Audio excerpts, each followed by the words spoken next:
Gordon was in high spirits.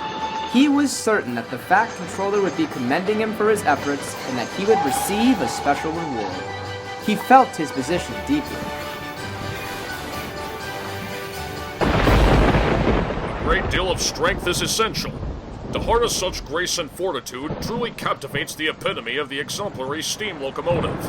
The express is important, after all, coal and water to the Northwestern Railway, posing the ever-so-crucial question, where would this railway be without my own elegance to serve as an example? Disgusting. Seriously? I never boast, but I deem it necessary to bestow my humble contribution for the prosperity of our enterprise.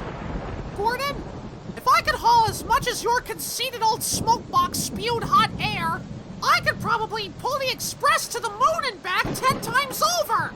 What cheek! What is this world coming to? No respect, these tank engines. Ah, stow it, you big blue zeppelin. You have too much on air for us to manage. A little humility goes a long way, you know. Look at Murdoch here. He could probably do your work in his sleep, and you don't see him getting so puffed up about it. There's no need for such compliments. I'm just doing my duty. Freight is an art form, I suppose, in its own right. I suppose someone has to do it.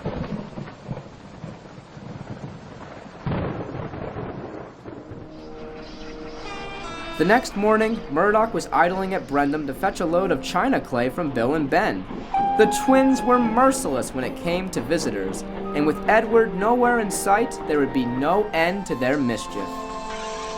Hey, Bill, it's Murdoch, and guess what he wants? Peace and quiet, most likely, Ben. He isn't gonna find it here, I'm afraid. Why ever not? We are in a harbor, after all. And I suppose this old geezer is just gonna have to live and let live. As Edward always says. Oh, spare me from such anxiety.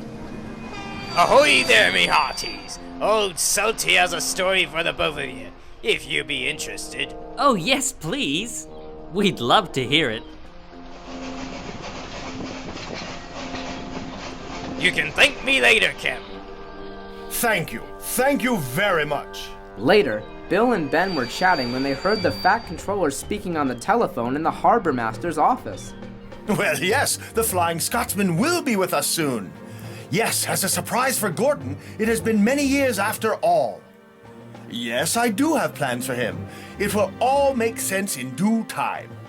Yes, he'll arrive in Vickerstown in the afternoon, after Murdoch takes his goods to the mainland. Well, what do you know, Bill?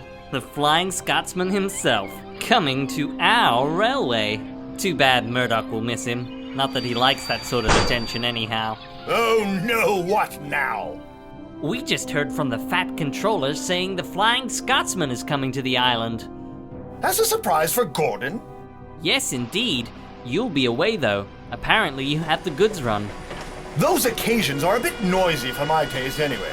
I'm sure Gordon will have a splendid time with his well-deserved festivities while I'm doing some real work around here.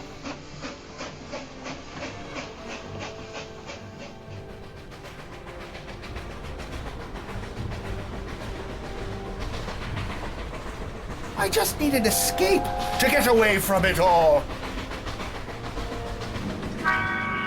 Murdoch stopped for a drink. He suddenly had an amusing revelation.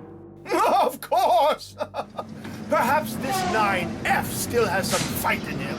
Gordon will never live this down. The day of the Flying Scotsman's arrival, Murdoch complained of awful pains in his boiler. With all due respect, sir, I just don't feel well this morning. He's due for maintenance after all.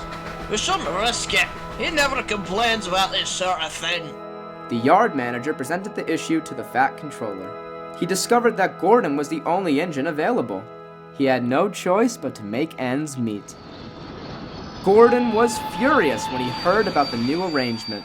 Freight cars? Absolutely not! I don't associate with such foul company. Leave them all to rot in their filthy sidings. As eloquent and verbose as you are, Gordon, it's not changing the reality here. We have a job to do, and you're going to have to fill in for Murdoch. Gordon eventually gave in. He had no idea, however, of the surprise visitor soon to be arriving on the island. He was to be given a rousing welcome, and a large crowd had gathered, armed with cameras, music, and enthusiasm.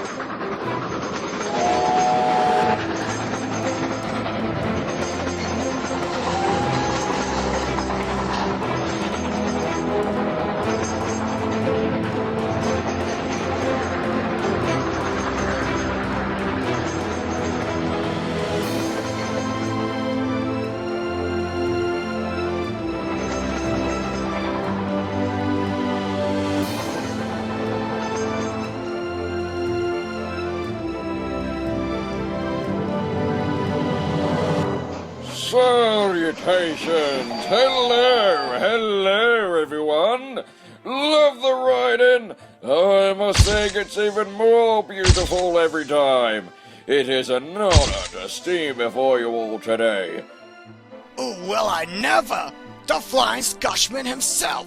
But what an honor! I must ask if you pardon my appearance. I'll have you know that I'm usually immaculate in terms of hygiene.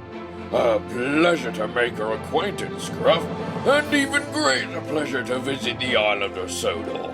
I must ask you, have you seen my brother Gordon by chance? We have so much to talk about, and I cannot wait to hear about how his express is getting on. Before Scruff could reply, Gordon sidled in, flustered and horrified. He did his best to not be noticed. You owe me a much-needed update, Gordon, about your new life as a goods engine. Times certainly have changed, haven't they? Later, Murdoch told Bill and Ben about his plan. So I owe it all to you two for putting such a marvelous idea in my funnel. Gordon certainly got his comeuppance, didn't he? You're welcome, I guess. Wow, Murdoch, this is quite a surprise. We didn't know you had a sense of humor. Well, it just goes to show you, every engine has its day. And when it comes to such vanity, no one gets away scot-free.